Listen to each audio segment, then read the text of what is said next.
All right, everybody. This is not a meeting, but I wanted us all to be on the same page before we went on the cruise next week. Woo! I have prepared codes of conduct for this body to review and ratify. Are we really sure we want to be getting on this boat that's going to be going out to the middle of the ocean where there are sharks and pirates? You know, the Pittsburgh Pirates played the Atlanta Braves in the 1991 NLCS. Game 1 was in Pittsburgh. The Pirates won 5-1 behind a great pitching game from Doug Drabeck and a home run from Manny Van Slyke. I thought we did great last year, and we discovered how fun a cruise can be.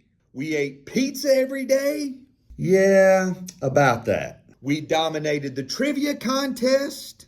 You're welcome. Game 2, Steve Avery and Zane Smith had an insane pitching duel as Atlanta won 1-0. David Justice and Mark Lemke really stepped up to the Braves to help them tie the series heading back into Atlanta. We went snorkeling.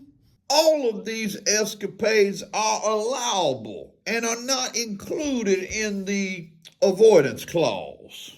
Whoa. Avoidance clause? What did you just say? My man. Yes, sir. My esteemed colleague has asserted his astute observational attributes and felt that a trip of this magnitude needed some precautionary measures. Game 3, total domination by the Braves in Atlanta. They won 10-3. Sid Bream, Ron Gant, Greg Olson all hit home runs. John Smoltz was masterful on the mound, and it helped the Braves get a 2-1 series lead. Wait, you're listening to this guy? Let me handle this. I feel like this is a personal attack. But hold on to your horses. Game 4 was a wild ride. It went into extra innings. The Pirates were able to win 3-2 off Mike LaVallier's clutch hit in ultra innings, and they were able to tie the series 2-2. These precautionary adjustments are for everyone's benefit. That's right. It's for everybody's benefit. Okay. Let's see what's on your little list. Proceed. Overzealous early morning gym time? Allowed. Staying in the pool until I'm pruny? Allowed. I've got a bad feeling about this. Game 5 was another intense game. Zane Smith got the 1-0 victory over Tom Glavine. There was some controversy. I still think David Justice touched third base, although the umpires would disagree. Nevertheless, the Pirates took a 3-2 lead back into Pittsburgh. 2 entrees at dinner. Double protein is encouraged. Karaoke. Songs performed previously in the automobile may be performed on board the vessel. I think we've heard enough to know that this is fair for all of us. So the Braves head into Pittsburgh. They're down 3-2.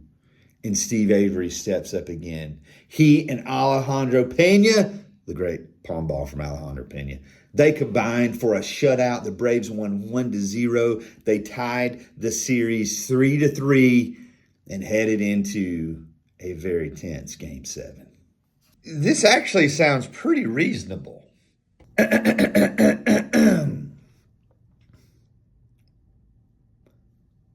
Unlimited ice cream cones. Denied. Public dancing. Denied. Don't do it. Falling in love at first sight with a total stranger. And in Game 7, anything can happen. And they're in Pittsburgh in the first inning with 2 men on. Brian Hunter up to the plate. And my friend Alan McAllister says, Brian Hunter could crank one out right here. And sure enough, he did. And the Braves went on to win 4-0, clinching the National League pennant. They headed to the World Series to face the Minnesota Twins. And Steve Avery, off his brilliant pitching in the series, was named the series MVP.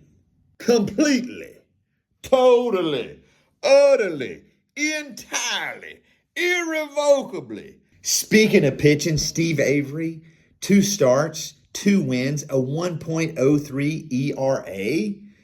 And John Smiley, who won 20 games during the regular season, was in the running for the Cy Young Award. Only went 2.2 innings in this series. Couldn't get out of the second inning in any game. But it was pitching that was clutch for the Braves and got them to the World Series. Categorically, definitely, unequivocally, absolutely, unquestionably.